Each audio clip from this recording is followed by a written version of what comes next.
Naturaleza de este seminario. Previo a mi presentación, quiero agradecerle públicamente a Mike por la invitación que nos ha hecho a participar en este foro donde podemos compartir ciertas experiencias que esperamos que sean prácticas y útiles en la vida del litigante. Es menester entender algo. Las universidades, durante mucho tiempo, y no ha cambiado esto, se ha dedicado a formar entes monótonos, repetitivos, de leyes que ni siquiera quizás entendamos y con conceptos dogmáticos que quizás no dominemos. Sobre eso encontramos esa discrepancia al momento de litigar, de no saber cómo enfrentar un juicio, y específicamente vamos a hablar de los juicios penales. Muchos de ustedes conocen y saben que por más buen estudiante que sean, por más dedicados a la lectura que ustedes puedan llegar a ser, el litigio es otra cosa. El litigio obedece al arte de la capacidad expresiva y nace mucho de la capacidad histriónica, obviamente ligado al conocimiento dogmático de lo que ustedes quieren atacar. El día de hoy voy a explicarles, en base a mi experiencia, cuál es la forma en que se debe litigar los delitos más estigmatizados en el Ecuador. ¿Cuáles son estos? Los delitos de violación. Nadie puede saber cómo se lleva una audiencia de violación por dos puntos. Primero, no son audiencias públicas. Y segundo, todos los libros que ustedes hayan intentado leer no explican nada. No explica absolutamente nada. Y para eso, quiero partir dándoles un ejemplo práctico de lo que sucedió para al final saber quién me puede dar la respuesta de qué delito es este caso. En la ciudad de Quevedo, un joven de 14 años de edad circulaba por la calle. Momentos en los cuales, al cruzar por una peluquería, un transexual lo coge contra su voluntad y le ingresa a esta peluquería. En esta peluquería procede a bajarle el pantalón, le da sexo oral, producto del sexo oral tiene una erección, le coloca un preservativo, el transexual se baja el pantalón y se introduce el pene de este joven 2 veces, para luego decirle, lárgate. El joven sale consternado, va donde su madre y le dice, mami, me pasó esto. Y en ese momento van donde la fiscalía, y todos ustedes en este momento van a ser fiscales. La pregunta es, ¿cuál es la imputación que se va a realizar en contra de esta persona por esta acción? Y aquí parte mi ponencia. Cuando ustedes analizan un hecho, no confundan las cosas. Cuando ustedes escuchan la noticia criminis, que es parte policial o denuncia por escrita, no adecúen mentalmente a delitos. ¿Por qué digo esto? Porque cuando ustedes escuchan a una persona, oye, ¿sabes qué? Una persona le metió 2 tiros a alguien, ¿qué es lo primero que ustedes dicen? Asesinato, femicidio, homicidio. No lo pueden ver de esa manera. Ustedes tienen que analizar que el hecho como tal es que un hombre disparó 2 tiros a otra persona. ¿Y cuál es el ejercicio de adecuación de la acción al tipo penal? Esto se conoce como los elementos de tipicidad objetiva. Los elementos de tipicidad objetiva lo que hacen es dar una imputación adecuada de la acción al tipo penal dentro del Estado. Y dentro de esto, ustedes han recibido en clases, 1.000.000 veces, ¿cuál es la clasificación? Sujeto activo, sujeto pasivo, objeto sobre el cual recae la acción, bien jurídico protegido, verbo rector, elemento normativo y elemento valorativo. La pregunta, ¿cómo se los ve? Nos dicen, lean a Claude Roxen, nos dicen, lean a Tienza, si queremos aterrizar en el Ecuador, leámosle al profesor Ramiro García Falconín, pero nos emborramos. Nosotros nos volvemos turbios sobre la propia lectura porque entramos en la complejidad de que el sujeto activo tiene una calificación, no tiene una calificación, y que obedece a la conducta dolosa, no dolosa, culposa, imprudente. Eso, si bien es cierto, sirve dentro de la esfera de la conversación con catedráticos, fumándonos un cigarrillo, pero en la práctica debemos saber que la adecuación de la imputación nace del órgano estatal fiscalía, y ustedes tienen que saber que si cualquiera de los elementos de tipicidad que son concurrentes no se encuentran subsumidos de manera adecuada, no pueden establecer la inexistencia de un hecho. Lo que pueden demostrar es que claramente hay un error de imputación, y en eso voy a ser muy rápido. Sujetos activos. Hay 2 tipos de sujetos activos, calificado y no calificado. ¿Cómo verifican la existencia de estos elementos? Por el sentido semántico de las palabras. Para que quede claro, la calificación del sujeto activo es cuando el tipo penal da condicionantes para cometer un delito. El ejemplo, violencia intrafamiliar. Si yo en este momento a cualquiera de ustedes le procedo a propinar un golpe, no se me puede imputar por violencia intrafamiliar, porque tengo una calificación para cometer ese hecho. ¿Me entienden? Y la calificación tiene que ver con que pertenezca al núcleo familiar. Si no existe esa calificación, semánticamente observamos la persona que sustraiga, por ejemplo. No hay una calificación, cualquiera puede cometer un delito. En ese mismo sentido, se observa al sujeto pasivo. Hablando ya de verbos rectores, ¿cuáles son los verbos rectores? Son todos los que terminan en ar, ir. No tienen que perderse. Dentro del tipo penal, todo lo que termina en ar, ir. Si hablamos de violación, acceder, introducir. Esa es la conducta que se debe realizar. Si a alguien le imputan una violación y dentro del certificado médico no se encuentra la transgresión del IME, que ustedes conocen, que doctrinariamente es el umbral jurídico entre el abuso sexual y la violación en términos normales, es una mujer virgen, no hay acceso, no hay introducción, por lo tanto el verbo rector no se configura y sería inexistente la imputación bajo el tipo penal violación. El objeto sobre el cual recae la acción, que es la otra calificación dogmática, es lo que es tangible por los sentidos. Si hablamos de un robo, la sustracción de un celular, ¿cuál sería el objeto? El celular. No tenemos por qué perdernos. Existen delitos que bajo la naturaleza propia de la práctica en el litigio no pueden ser demostrables, pero son en mérito a las circunstancias del caso. Se sustrae un teléfono de una persona, al momento de aprenderle no le encuentran el celular. Están atacando ustedes al momento de la imputación la inexistencia del objeto. El elemento del bien jurídico protegido, si bien es cierto, ustedes conocen que a partir de la crisis de la Segunda Guerra Mundial por los crímenes nazis, se irradia una nueva corriente penalista en la cual se establece la preexistencia de normas constitucionales que garantizan el jus puniendi. En ese sentido se crearon los famosos bienes jurídicos como una justificación para tener normas penales, pero esto obviamente tiene dos enfoques. La antijuricidad como tal, porque es lo que se ataca, que es formal y material, y otra que simplemente la adecuación al tipo penal da la existencia del bien jurídico. Y la pregunta es, ¿cómo ven los bienes jurídicos? ¿Cómo sé qué delito tiene un bien jurídico? Es muy simple, ya en la práctica. Lean los títulos del código. Delitos contra la vida. El bien jurídico protegido es la vida. Esto en la práctica, para no confundirnos. Los elementos valorativos. Los elementos valorativos de tipo penal son todos aquellos que dentro de la semántica del delito no adecuan a los otros elementos y deben ser analizados. Ejemplo, violación. Quien acceda o introduzca total o parcialmente miembro viril, dedos, objetos u órganos en ano, vagina o boca. ¿Cuál es lo valorativo? Si es total o parcial, miembro viril, dedos, objetos u órganos en ano, vagina o boca. Esto les permitirá entender cómo se debe analizar la conducta para ver si se adecua o no al tipo penal. Y el elemento normativo, dentro de la imputación objetiva, es todo lo que tiene que ser respondido por otras normas y que no pertenecen a los conceptos del derecho penal. Por ejemplo, en el delito de robo, quien sustraiga bien ajeno. ¿Quién entrega o qué norma entrega los conceptos de bienes? El derecho civil. Es un concepto del derecho civil, no es una construcción nuestra. Porque por eso si no podríamos caer, me robó el alma, me robó el espíritu. No, el tipo penal establece la existencia de bienes y el concepto de bienes es normativo y debe ser revisado a través del derecho civil. Ahora bien, vamos a lo que es la práctica. Me voy a desplazar por la sala porque esto es así. Partamos de un hecho. Los delitos de violación son los delitos con mayor estigma que genera nuestro país, en la cual nosotros tenemos una discriminación hacia los procesados porque tenemos que salvaguardar la integridad de las víctimas. Primer punto, las víctimas solo son como tales cuando hay una sentencia ejecutoriada en firme contra una persona procesada. ¿Cuál es el principal meollo o el escollo de los delitos sexuales en el Ecuador? Si hablamos de delitos flagrantes, es que bajo el sistema especializado que atiende a los delitos de violencia sexual, genera que al momento de llegar a flagrancia se realicen varias diligencias. ¿Cuáles son estas? La toma del testimonio anticipado, el informe psicológico y el informe de entorno social. Primer punto que hay que atacar dentro de la práctica de los delitos sexuales es el testimonio anticipado. ¿Qué es lo que sucede? Vamos, llaman a cámara de Gesell y se desarrolla el testimonio anticipado con un defensor público. Ojo, no estoy atacando a la Defensoría Pública, yo formé parte de esta.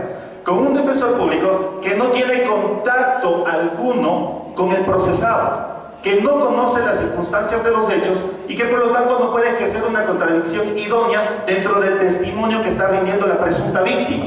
¿Y cómo se da el testimonio anticipado? Lo hacen a través de una cámara de juicio. La pregunta es, ¿cuál es el procedimiento que se debe dar a través de cámara de juicio? En ese sentido, hay una resolución emitida por el Consejo de la Judicatura. ¿Y qué explica?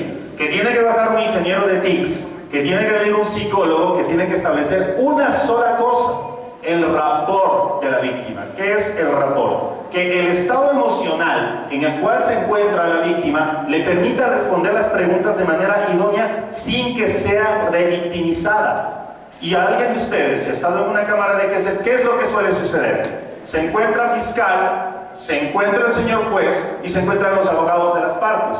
¿Quién tiene que hacer las preguntas? Fiscalía. ¿Pero qué sucede?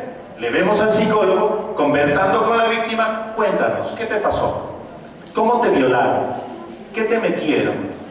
¿Qué hiciste? ¿Qué hiciste después de que te violó? Dime el nombre del padre que dijiste que te violó. Eso, señores abogados, es ilegal.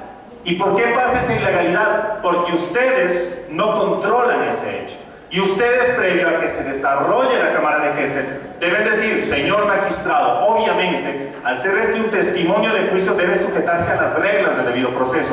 Y lo que pedimos en esta audiencia es que, previo a que se realice la pregunta, sean calificadas por su autoridad una vez que las realice Fiscalía. Y ahí viene la pregunta: ¿cuáles son las interrogantes o las preguntas que puede realizar Fiscalía?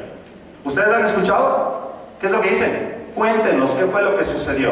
Y nadie dice nada. Objeción, pregunta sugestiva. ¿Por qué es sugestiva? Porque contiene un verbo: cuéntenos. ¿Cuáles son las únicas preguntas válidas que puede hacer Fiscalía? ¿Qué? ¿Cuál? ¿Cómo? ¿Dónde? ¿Por qué? ¿Para qué? ¿Quién? ¿Quiénes? Pero cae en la práctica errada de decirnos: indíquenos qué fue lo que sucedió. ¿Qué fue lo que sucedió? Es correcto. Pero al decirnos indíquenos, sugiere la respuesta. Le está diciendo que indique.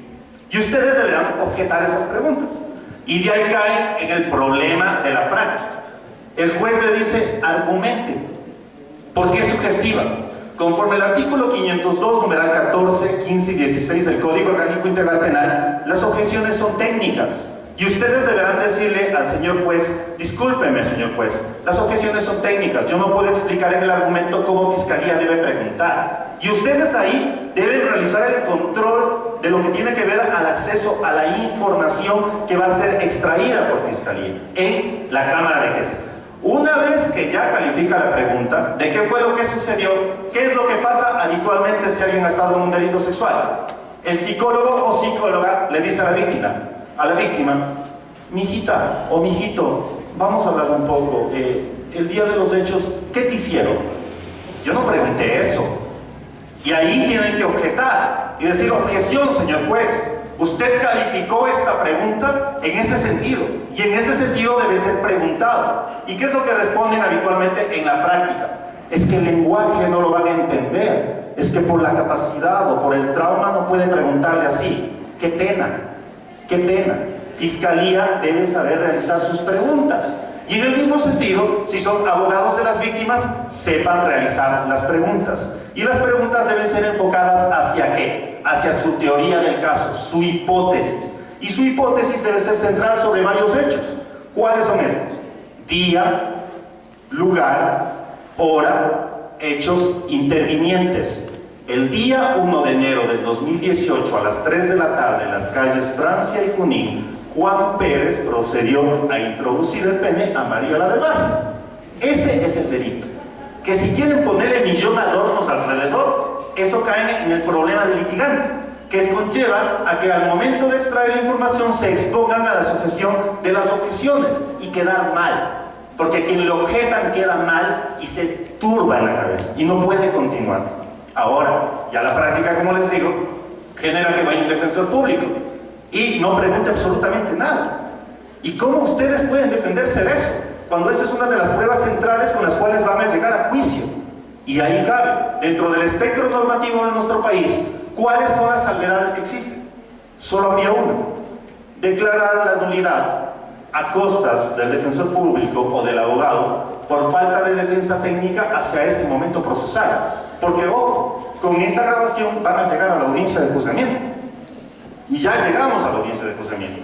¿Y qué es lo que sucede en la audiencia de juzgamiento? Vienen las pruebas centrales, los ratios decidenti de los delitos sexuales. ¿Cuál es la principal prueba que presentas en un delito sexual? Certificado médico, ¿no es cierto? Y el certificado médico ustedes han escuchado. ¿Qué es lo que dice? Un desgarro antiguo, que han escuchado mucho, un desgarro reciente, un himen complaciente y un desgarro parcial. Esas son las categorías que se dan en los certificados médicos. Vamos, desgarro antiguo. ¿Saben ustedes cuál es un desgarro antiguo? ¿Conocen? ¿Cómo defienden? ¿Cómo llegan a una audiencia de juicio si no conocen la diferenciación de los desgarros? O sea, que un médico llegue y le dice, oiga, está desgarrado. Mucha bien, gracias, ¿no? Sí, felices. Y condenémosle porque está desgarrado. El desgarro antiguo es el examen médico que avaliza que después, ojo, de 8 días de haber mantenido una relación sexual de un himen íntegro, se vuelve antiguo. Pudieron haber pasado 10 años o 8 días, tiene la misma categoría, desgarro antiguo. Ojo, el examen médico no demuestra responsabilidad, demuestra presumiblemente materialidad, y ni siquiera materialidad, demuestra la preexistencia de un acto sexual previo a la imputación hacia su defendido, si hablamos que somos el defensor del imputado, pero eso por lo menos es válido. Ahora, les dicen que es un himen complaciente. ¿Qué es un himen complaciente? ¿Conocen? Y de ahí viene la pregunta, ¿cómo defienden?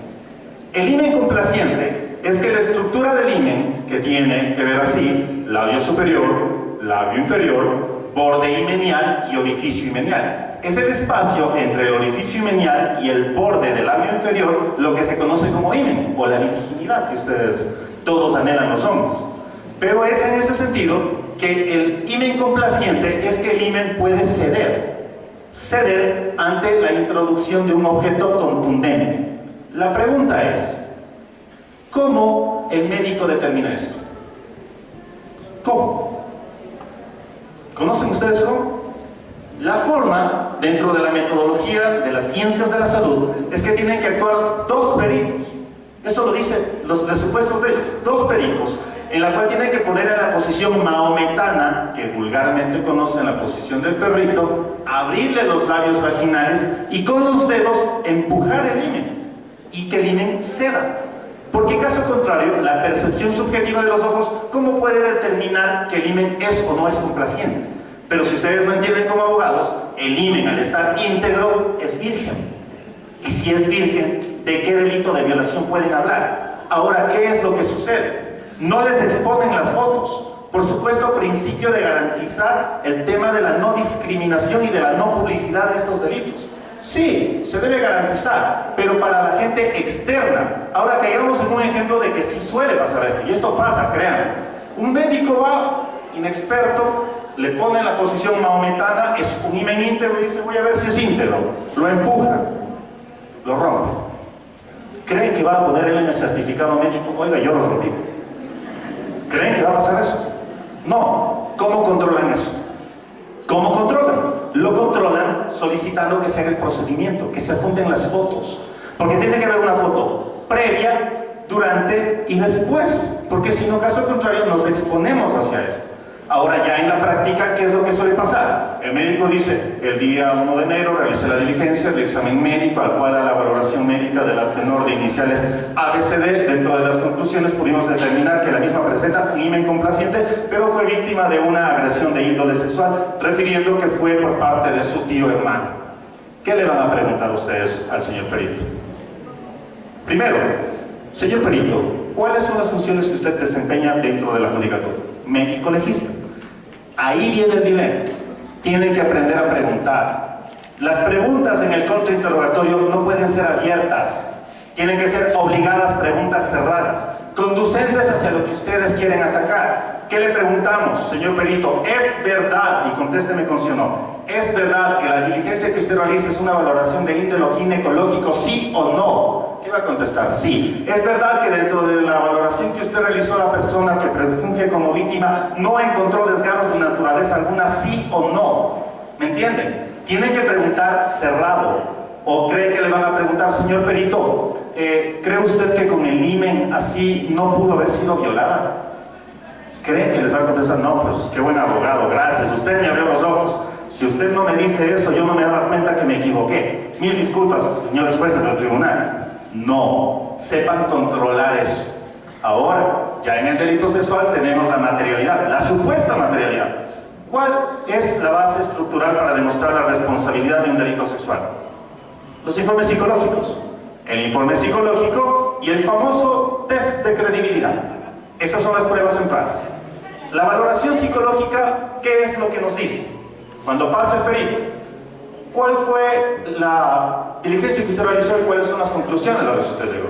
¿Qué vienen y les dicen? Yo realicé una valoración psicológica en la persona de la presunta víctima, quien luego de ser evaluada aplicando varios test y métodos, tenemos como conclusión que tiene un trastorno por agresiones sexuales. Ustedes lo han escuchado, pues no sé si lo han visto, lo han leído. Eso es lo que pasa en un delito sexual. Ahora juguemos. ¿Por qué un psicólogo dice eso? Porque hacen copia y paste de los informes periciales. Solo cambian los nombres. Primera regla: cuando ustedes atacan un informe técnico, tienen que atacar conociendo la técnica que utiliza y la experticia en el área específica del perito. No van a ir a contrainterrogar con temas jurídicos, van a ir a contrainterrogar con temas del área específica. Esto que les voy a enseñar realmente es muy práctico y es muy útil para los delitos sexuales. Primera pregunta que le deben realizar al perito: señor perito, ¿las conclusiones que usted obtuvo es resultado de la aplicación de técnicas aprobadas para el efecto, sí o no? ¿Qué les va a contestar? Que sí. De ahí tienen que hacer la siguiente pregunta: señor perito, ¿cuáles son las técnicas que usted utilizó? ¿Qué les va a contestar? Son psicosométricas y proyectivas. ¿Cuál es la diferencia entre pericias psicosométricas y proyectivas? Que las psicosométricas son las famosas entrevistas y la observación, y las proyectivas son los famosos test que establecen que a través de la subjetividad el subconsciente expresa lo que sintió. ¿Cuáles son habitualmente los que ustedes han leído o leerán en delitos sexuales?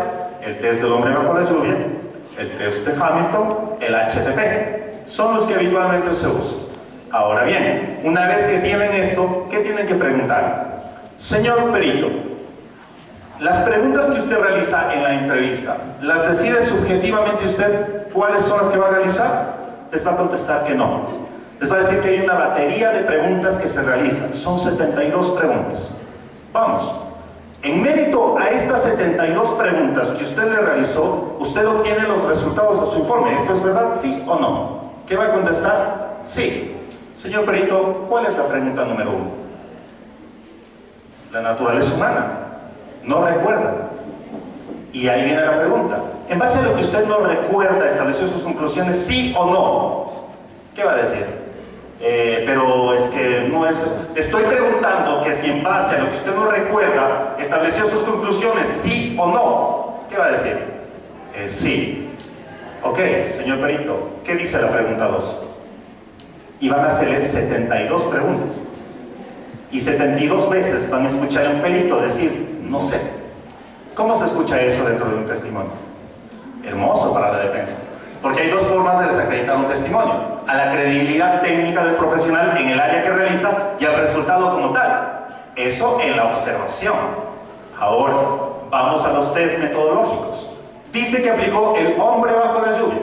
Y esto, apréndanlo, realmente es muy útil. Señor perito, una vez que usted valora a la presunta víctima, ¿durante qué tiempo usted la valoró?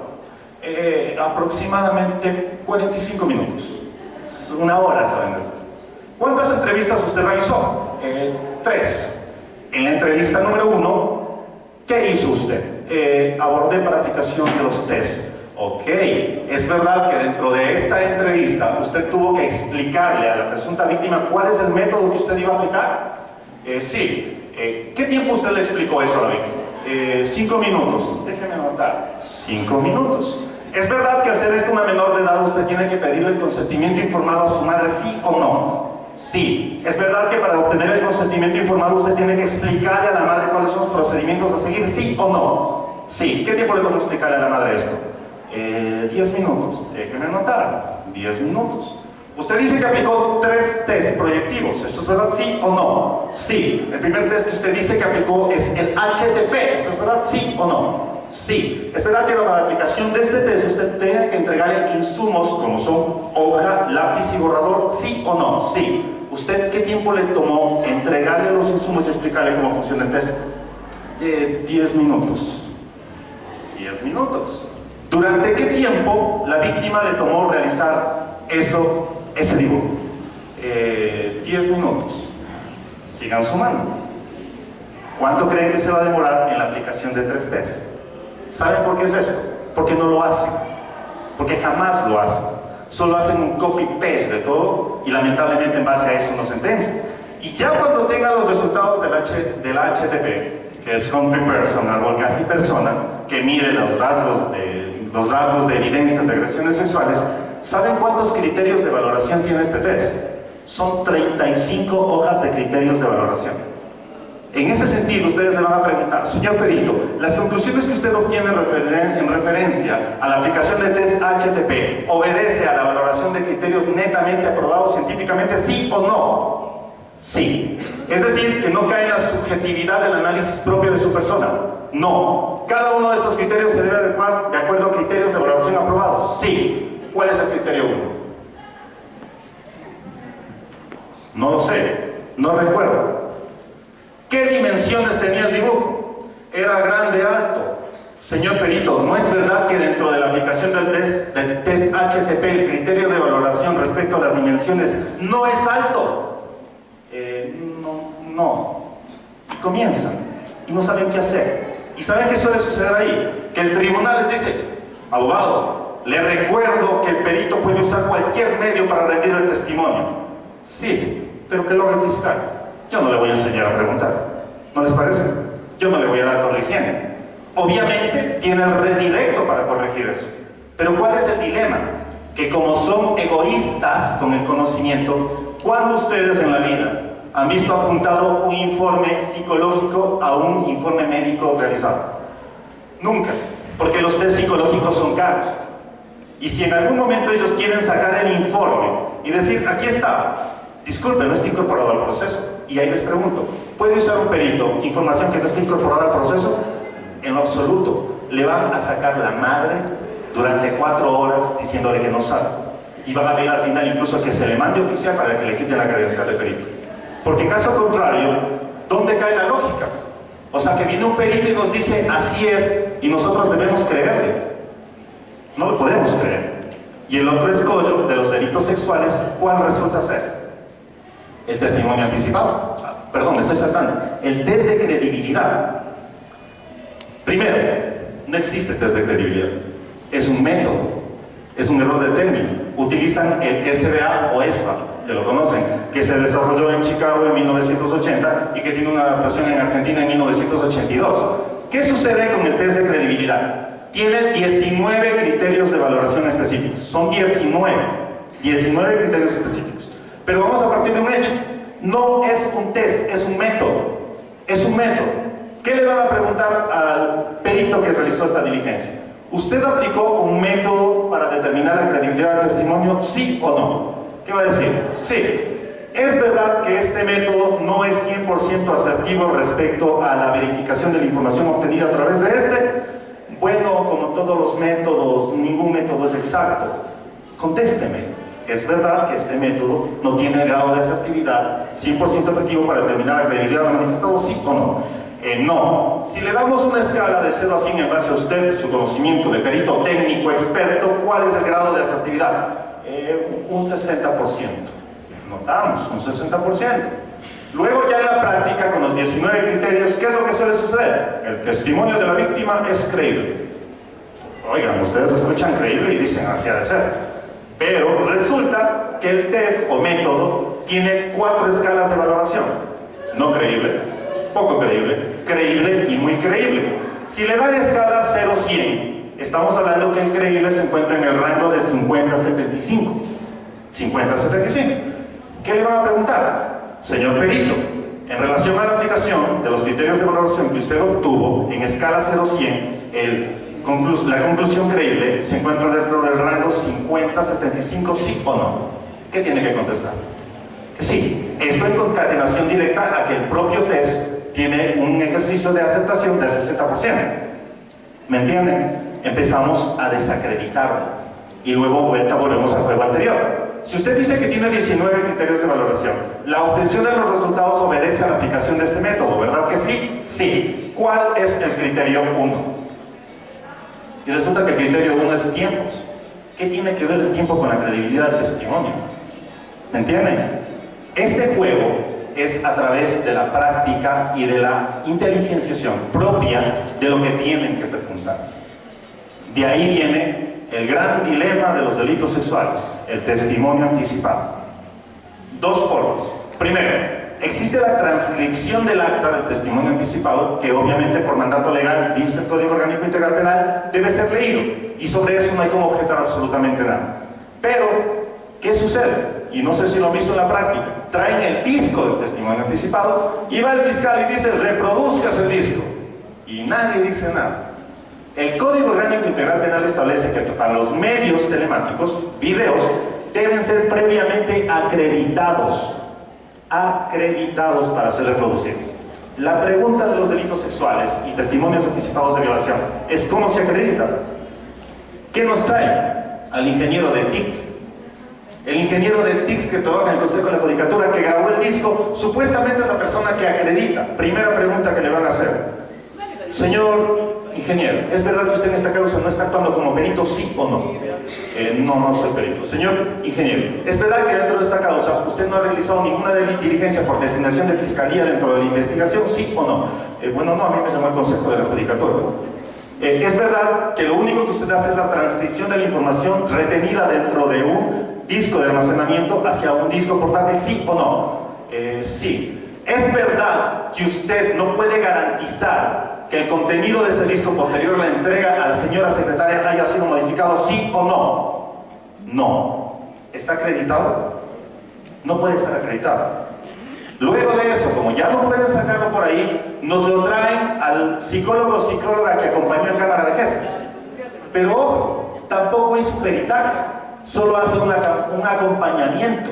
Y en ese mismo sentido que al ingeniero deben preguntarle para establecer de que no actuó como perito y que su única función dentro de la diligencia de cámara de ejercer era establecer la existencia del rapport, que es el estado emocional adecuado para poder realizar esa diligencia. En mérito a eso, ustedes realizan una construcción de su alegato, Y quiero acotar algo que escuché, si no es ayer o anteayer, que alguien, compañero que está sentado, preguntó: ¿qué sucede cuando los jueces realizan preguntas? ¿Pueden objetarle a los jueces? ¿Podemos? No podemos objetar a los jueces, porque los jueces no son sujetos procesales. Debemos impugnar la actuación del juez. Debemos decir: señor magistrado, impugno su actuación respecto a la aclaración porque no está conforme al relato que se ha realizado y usted está obteniendo información nueva. Ojo, les van a zarandear, les van a ver mal, les van a querer llamar la atención. Lo hago en pleno derecho. ¿Dónde va a valer esa objeción? En la Corte Provincial. ¿Y en qué sentido? Ni siquiera para efectos de nulidad, sino para efectos de exclusión de prueba. Porque en el alegato sabrán ustedes indicar que en base al principio de inmediación y dispositivo, somos los sujetos procesales quienes entregamos los elementos probatorios a los jueces para que estos resuelvan. Y el conocimiento del iura novit curia tiene límites, y los límites no pueden ser transgredidos. Y ese límite fue transgredido por el juzgador en el sentido de realizar preguntas propias con impulso procesal. Y por lo tanto solicitaremos que se excluya ese medio probatorio. Y con la exclusión de ese medio probatorio hacemos otro raciocinio para la construcción de nuestro alegato. Pero debemos saber cuáles son las formas de llegar a eso. Ahora, señores, ¿qué sucede? Los tribunales son terribles. Es una dictadura donde manejan directamente los jueces, nos mandan a callar, nos gritan, no nos dejan preguntar. ¿Y cómo respondemos hacia eso? No podemos ponernos a pelear, porque como lo dice Manuel Atienza en en el manual de argumentación jurídica.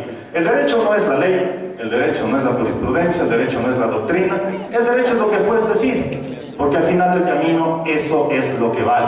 Y nosotros lo que debemos aprender es a sobrellevar las actuaciones personales. En litigación, ustedes tienen que, más allá del conocimiento propio que es obligatorio y necesario, es saber interactuar con las personas. ¿Sí? Tienen que saber interactuar con fiscalía, peritos y jueces. Para terminar mi ponencia, quiero preguntarles, ¿qué delito es el ejemplo que yo les di? Abuso sexual, violación. Abuso sexual o violación. ¿Tiene alguien un código orgánico integral penal? Para que se den cuenta, ¿por qué debemos hablar como acción? Por favor, ayúdanos tú mismo, ¿ya? Lee el artículo 101.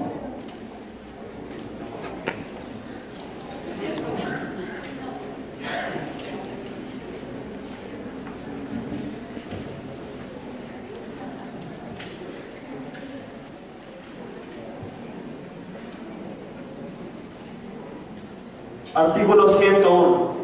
Prostitución forzada. La persona que obligue, exija, imponga, promueva o induzca a otra persona en contra de su voluntad para realizar uno o más actos de naturaleza sexual será sancionada con pena privativa de libertad de 13 a 16 años. En alguna... ¿Por qué les dije ese ejemplo? Porque todo el mundo piensa en violación o en abuso sexual. Primer punto, no puede ser violación. Porque el acceso o introducción no puede ser del sujeto pasivo al sujeto activo. Tiene que ser del sujeto activo al sujeto pasivo. En el ejemplo que les dije, la introducción en el ano se realizó al sujeto pasivo al sujeto activo por parte del sujeto pasivo. Por lo tanto, es inconfigurable el delito de violación. Si hablamos de abuso sexual, no puede ser abuso sexual, porque se establece que es todo contacto con intención sexual siempre y cuando no exista penetración. No existe distinción de la penetración entre sujeto activo y pasivo y por lo tanto no es ese delito. Pero, si leemos el artículo 101, dice, la persona, el transexual, que en beneficio propio de la persona que obligue, exija o imponga, le obligó, promueva o induzca a otra contra su voluntad, contra la voluntad de este, a realizar uno o más actos de naturaleza sexual. ¿Fue o no fue un acto de naturaleza sexual? Sí, el delito es prostitución forzada. El burdo del legislador. ¿Cuál es el bien jurídico de este delito? Precautelar las diversas formas de explotación. Esos, señores, son los problemas legislativos, pero más aún allá de esos problemas, son los problemas de observación de los abogados litigantes que nosotros tenemos estigmatizado, lamentablemente, que a toda conducta le damos nombre, y no es así. Nuestra función es verificar los elementos de tipicidad objetiva y subjetiva y luego de eso determinar si el comportamiento se adecua de manera concordante en base a los medios probatorios para determinar si la imputación es o no es correcta. Y sobre eso, al final, solo existen dos salidas posibles: ratificatoria de inocencia o la aplicación del principio de congruencia siempre y cuando cumpla con los precedentes de la Corte Interamericana, que tiene que ver con los mismos intervinientes, mismos elementos, mismos bienes jurídicos y con la regla primordial: jamás se aplica congruencia para mayor gravedad, sino siempre para menor gravedad. Esa es mi exposición, espero les haya servido. Muchísimas gracias.